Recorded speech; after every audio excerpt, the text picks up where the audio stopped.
ఇవాళ కాంగ్రెస్ కేంద్ర ఎన్నికల కమిటీ సమావేశం కాబోతోంది. సిఎసి సమావేశానికి హాజరు కానున్నారు సీఎం రేవంత్ రెడ్డి. రాష్ట్రంలో పెండింగ్ స్థానాలకు అభ్యర్థులను ఇవాళ ప్రకటించే ఛాన్స్ ఉంది. రాష్ట్రంలో 17 స్థానాలకు గాను ఇప్పటికే 13 స్థానాలకు అభ్యర్థులు ప్రకటించారు. మిగిలిన 4 ఎంపీ స్థానాలకు అభ్యర్థుల ఖరారుపై కసరత్తు చేస్తోంది కాంగ్రెస్.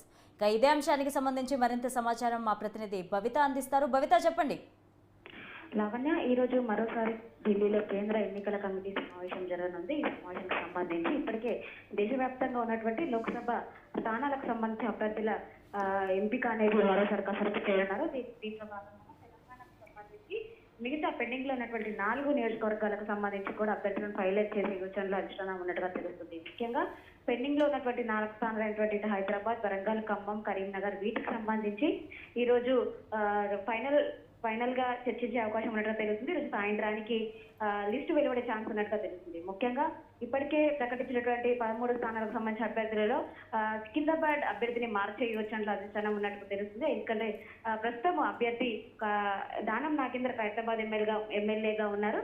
అయితే ఎమ్మెల్యేగా రాజీనామాకు చేసే పోటీలో ఉండాలని చెప్పేసి ఇప్పటికీ అధిష్టానం సూచించినప్పటికీ వాళ్ళు ముందు ఓకే చెప్పి ఇప్పటికీ రాజీనామాకు చేయకపోవడంతో ఇప్పటికే ప్రత్యర్థుల నుంచి తీవ్రమైన విమర్శలు వస్తున్న నేపథ్యంలో వాళ్ళపై కొంత మేరకు సీరియస్ గా ఉన్నట్టుగా తెలుస్తుంది. అయితే సికింద్రాబాద్ పార్లమెంట్ అభ్యర్థిని మార్చే యోచనలో అధిష్టానం ఉంటే మాత్రం ఖచ్చితంగా అక్కడ నుంచి బొంతు రామ్మోహన్ ని బరిలో దింపనున్నారంటగా తెలుస్తుంది. ఈ రోజు ఈ 4 పెండింగ్ స్థానాలకు సంబంధించి కావచ్చు, అలాగే మిగతా సికింద్రాబాద్ స్థానానికి సంబంధించి కూడా అభ్యర్థులను ఫైనల్ చేసే యోచనలో అధిష్టానం ఉన్నట్టు తెలుస్తుంది. ఈ మేరకు ఇప్పటికే నిన్ననే డిప్యూటీ సీఎం పట్టి విక్రమార్క ఢిల్లీ వెళ్లారు. ఈ రోజు ఉదయం 5 గంటల ప్రాంతంలో సీఎం రేవంత్ రెడ్డి కూడా ఢిల్లీ వెళ్లారు.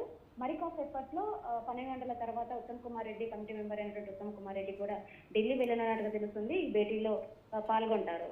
భేటీ అనంతరం లిస్టు వెలువడే ఛాన్స్ అయితే ఉన్నట్టుగా తెలుస్తుంది. లావణ్య, అయితే భవిత, ఈ 4 ఎంపీ స్థానాల్లో అంటే ఎక్స్పీరియన్స్ ఉన్న అభ్యర్థులు ఎవరున్నారు? సీనియర్ నాయకులు ఎవరైనా ఉన్నారా?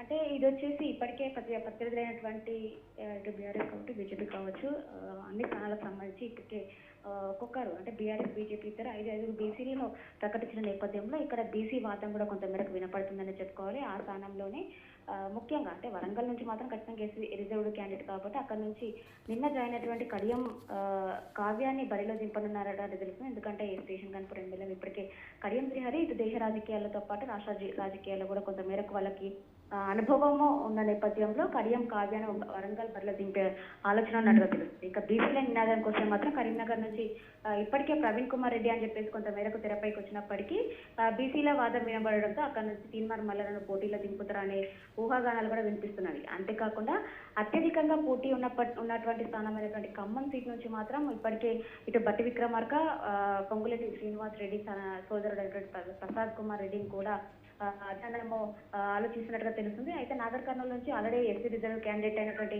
బట్టి విక్రమార్క సోదరుడు మల్లు రవిని బరిలో దింపినప్పటికీ ఇక్కడ బట్టి విక్రమార్క సతీమణి నందినికి ఇచ్చే ఆలోచనలు తక్కువగా ఉన్నట్టుగా తెలుస్తున్నాయి. ఈ నేపథ్యంలో ప్రసాద్ రెడ్డి అంటే పొంగులేటి శ్రీనివాస్ రెడ్డి సోదరుడికి టికెట్ ఇస్తారని చెప్పేసి కూడా కొంతమేరకు అయితే వార్తలు వినిపిస్తున్నాయి. ఇక మిగిలిన నియోజకవర్గం హైదరాబాద్ నుంచి మాత్రం ఖచ్చితంగా ఎంఐఎంలకు పట్టినటువంటి స్థానం కావడంతో అక్కడ నుంచి సుప్రీంకోర్టు న్యాయవాది అయినటువంటి షహనాజ్ సుబ్స్ ని బరిలో దింపే యోచనలో ఉన్నట్టుగా తెలుస్తుంది. ఇవన్నీ కూడా దాదాపుగా సాయంత్రం ఒక ఏకాభిప్రాయానికి వచ్చి లిస్టు వెలువడే ఛాన్స్ ఉన్నట్టుగా తెలుస్తుంది. రావణి, రైట్, థ్యాంక్ యూ భవిత.